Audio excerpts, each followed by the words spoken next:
جراح الأمة الثكلى تنادي فهبوا يا بني قومي أسودا أعيدوا للدنا أمجاد عصر.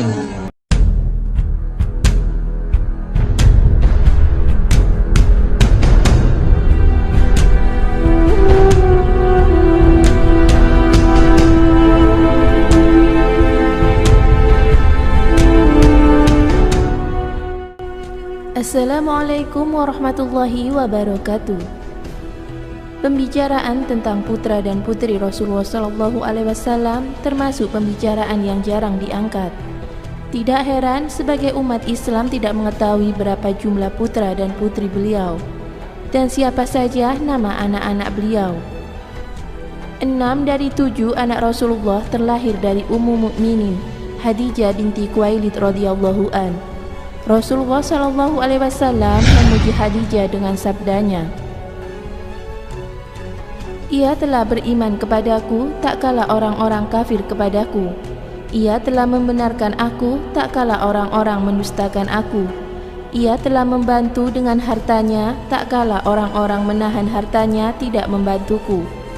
Dan Allah telah menganugerahkan darinya anak-anak tak kala Allah tidak menganugerahkan kepadaku anak-anak dari wanita-wanita yang lain." Hadis riwayat Ahmad. Saat beliau mengucapkan kalimat ini, beliau belum menikah dengan Maria Al-Qibtiyah. Anak-anak Rasulullah SAW. Imam An-Nawawi rahimakumullah berkata, Rasulullah memiliki 3 orang putra. Yang pertama bernama Qasim. Namanya menjadi kunya Rasulullah atau Abu Al-Qasim. Qasim dilahirkan sebelum kenabian dan wafat saat berusia 2 tahun. Yang kedua bernama Abdullah. Disebut juga At-Thalib atau At-Thahir karena lahir setelah kenabian. Putra yang ketiga bernama Ibrahim. Dilahirkan di Madinah tahun 8 Hijriah dan wafat saat usia 17 atau 18 bulan. Adapun putrinya berjumlah 4 orang. Zainab yang menikah dengan Abu Al-As bin Ar-Rabi, keponakan Rasulullah SAW dari jalur Khadijah. Kemudian Fatimah menikah dengan Ali bin Abi Thalib. Lalu Ruqayyah dan Ummu Kulsum menikah dengan Utsman bin Affan. Rinciannya adalah sebagai berikut. Putri-putri Rasulullah SAW. Para ulama sepakat bahwa jumlah putri Rasulullah ada 4 orang. Semuanya terlahir dari rahim Ummu Mukminin Khadijah binti Khuwailid. Pertama, putri pertama Rasulullah adalah Zainab binti Rasulullah. Zainab radhiyallahu an menikah dengan anak bibinya, Hala binti Khuwailid, yang bernama Abu Al-As bin Ar-Rabi. Pernikahan ini berlangsung sebelum sang ayah diangkat menjadi Rasul. Zainab dan 3 saudaranya masuk Islam sebagaimana ibunya Khadijah menerima Islam. Akan tetapi sang suami Abu Al-As tetap dalam agama jahiliyah. Hal ini menyebabkan Zainab tidak ikut hijrah ke Madinah bersama ayah dan saudari-saudarinya karena ikatannya dengan sang suami. Beberapa lama kemudian, barulah Zainab hijrah dari Mekah ke Madinah menyelamatkan agamanya dan berjumpa dengan sang ayah tercinta. Lalu menyusulah suaminya Abu Al-As. Abu Al-As pun mengucapkan 2 kalimat syahadat dan memeluk agama mertua dan istrinya. Keluarga kecil yang bahagia ini pun bersatu kembali dalam Islam dan iman. Tidak lama kebahagiaan tersebut berlangsung. Pada tahun ke-8 Hijriah, Zainab wafat meninggalkan Abu Al-As dan putri mereka, Umamah. Setelah itu, terkadang Umamah diasuh oleh kakeknya, Rasulullah SAW. Sebagaimana dalam hadis disebutkan, beliau menggendong cucunya Umamah ketika sedang sholat. Apabila beliau sujud, beliau meletakkan Umamah dari gendongannya. Kedua, Ruqayyah binti Rasulullah. Ruqayyah radhiyallahu an dinikahkan oleh Rasulullah dengan sahabat yang mulia, Utsman bin Affan radhiyallahu an. Keduanya turut serta berhijrah ke Habasyah ketika musyrikin Mekah sudah sangat keterlaluan dalam menyiksa dan menyakiti orang-orang yang beriman. Di Habasyah, pasangan yang mulia ini dianugerahi seorang putra yang diberi nama Abdullah. Ruqayyah dan Utsman juga turut serta dalam hijrah yang kedua dari Mekah menuju Madinah. Ketika tinggal di Madinah, mereka dihadapkan dengan ujian wafatnya putra tunggal mereka saat berusia 6 tahun. Tidak lama kemudian, Ruqayyah juga menderita sakit demam yang tinggi. Utsman bin Affan setia merawat istrinya dan senantiasa mengawasi keadaannya. Saat itu bersamaan dengan terjadinya Perang Badar.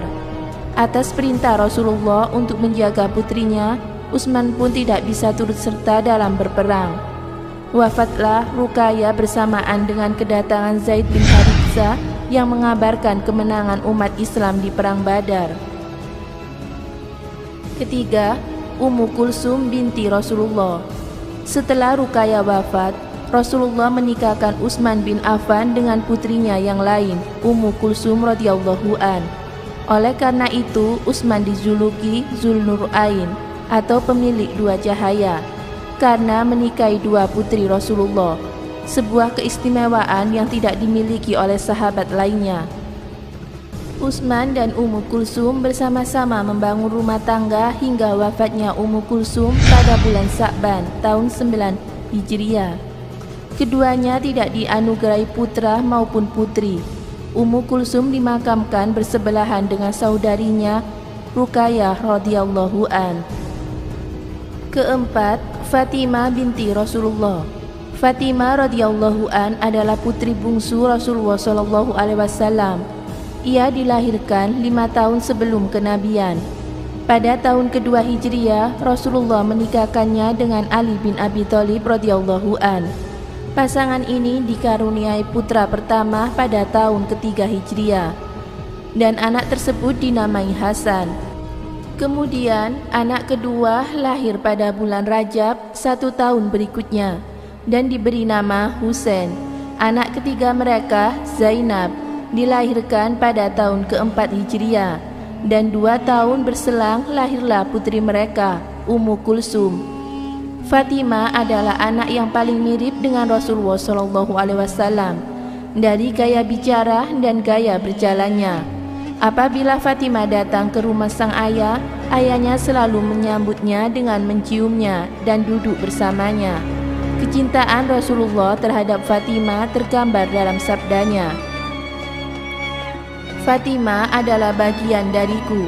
Barang siapa yang membuatnya marah, maka dia juga telah membuatku marah." Hadis riwayat Bukhari. Beliau juga bersabda, "Sebaik-baik wanita penduduk surga adalah Khadijah binti Khuwailid, Fatimah binti Muhammad, Maryam binti Imran, dan Asiyah binti Muzahim atau istri Fir'aun." Hadis riwayat Ahmad. Satu-satunya anak Rasulullah yang hidup saat beliau wafat adalah Fatimah. Kemudian ia pula keluarga Rasulullah yang pertama yang menyusul beliau. Fatimah radhiyallahu an wafat 6 bulan setelah sang ayah tercinta wafat meninggalkan dunia. Ia wafat dalam 2 Ramadan tahun ke-11 Hijriah, dimakamkan di Baqi. Putra-putra Rasulullah SAW. Pertama, Al-Qasim bin Rasulullah. Rasulullah berkunyah dengan namanya. Beliau disebut Abu Al-Qasim atau bapaknya Qasim. Qasim lahir sebelum masa kenabian dan wafat saat usia 2 tahun. Kedua, Abdullah bin Rasulullah.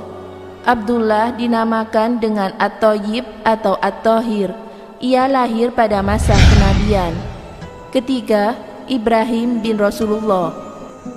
Ibrahim dilahirkan pada tahun 8 Hijriah di kota Madinah. Dia adalah anak terakhir dari Rasulullah SAW. Dilahirkan dari rahim Maria Al-Kibitiyah. Maria adalah seorang budak yang diberikan Muqawqis, penguasa Mesir, kepada Rasulullah. Lalu Maria mengucapkan syahadat dan dinikahi oleh Nabi Muhammad SAW. Usia Ibrahim tidak panjang. Ia wafat pada tahun ke-10 Hijriah saat berusia 17 atau 18 bulan. Rasulullah sangat bersedih dengan kepergian putra kecilnya yang menjadi penyejuk hatinya itu. Ketika Ibrahim wafat, Rasulullah SAW bersabda, "Sesungguhnya mata ini menitikan air mata dan hati ini bersedih.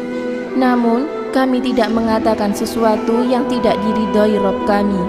Sesungguhnya kami bersedih dengan kepergianmu, wahai Ibrahim." Hadis riwayat Bukhari.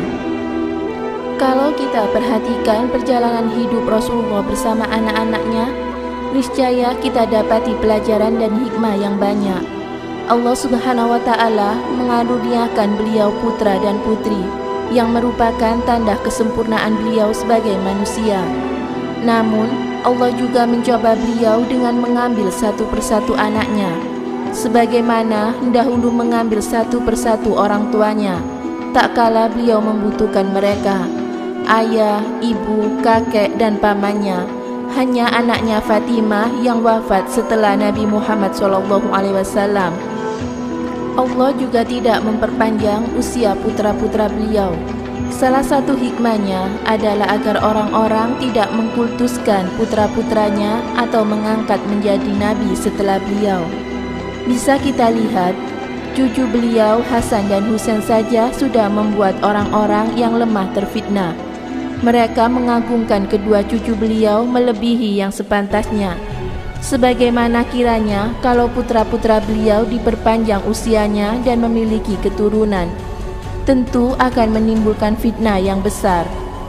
Hikmah dari wafatnya putra dan putri Nabi Muhammad SAW juga sebagai teladan bagi orang-orang yang kehilangan salah satu putra atau putri mereka. Saat kehilangan anaknya, Nabi Muhammad SAW bersabar dan tidak mengucapkan perkataan yang tidak diridhoi Allah. Ketika seseorang kehilangan salah satu anaknya, maka Rasulullah telah kehilangan hampir semua anaknya. Semoga salawat dan salam senantiasa tercurah kepada Nabi Muhammad SAW dan keluarganya. Amin. Wallahu a'lam bishawab.